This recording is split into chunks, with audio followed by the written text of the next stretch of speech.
پر اول دن سے ایک رتی برابر بھی شک نہیں کرتا۔ منصور علی خان ایسا صحافی ہے، جب بھی اس کو موقع ملتا ہے تو وہ سوال ٹکا کے سوال کرتا ہے، اور یہ نہیں دیکھتا کہ حالانکہ آپ اگر بہت سارا تاثر ایسا پایا جاتا ہے، اور ہمارے پی ٹی آئی کے دوست یہ اس کو سمجھتے ہیں کہ منصور علی خان لفافہ صحافی ہے، لیکن میں نہیں سمجھتا کہ منصور علی خان لفافہ صحافی ہے۔ منصور علی خان ایک اعلیٰ درجے کا پڑھا لکھا، سمجھدار اور ویل نون اور ویل آرگنائزڈ قسم کا پروفیشنل صحافی ہے۔ میں اس کی صحافت کا تو معترف ہوں، لیکن کچھ چیزوں پہ ظاہر بات ہے ہمارے اختلافات بھی ہوتے ہیں، اور یہ جمہوری رائٹ ہے، ان کے میرے ساتھ بہت سارے اختلافات ہیں، میرے منصور علی خان صاحب کے ساتھ بہت اختلافات ہیں، لیکن جہاں تک سوالات کا بات ہے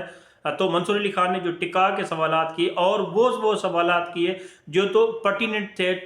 خاص اسپیسیفک، جو شہباز شریف کی پرفارمنس اور شہباز شریف کے ایسیٹس، شہباز شریف کی کارکردگی اور ان کے خاندان کے حوالے سے سوالات تھے۔ اور آپ کو یہ بھی یاد ہوگا کہ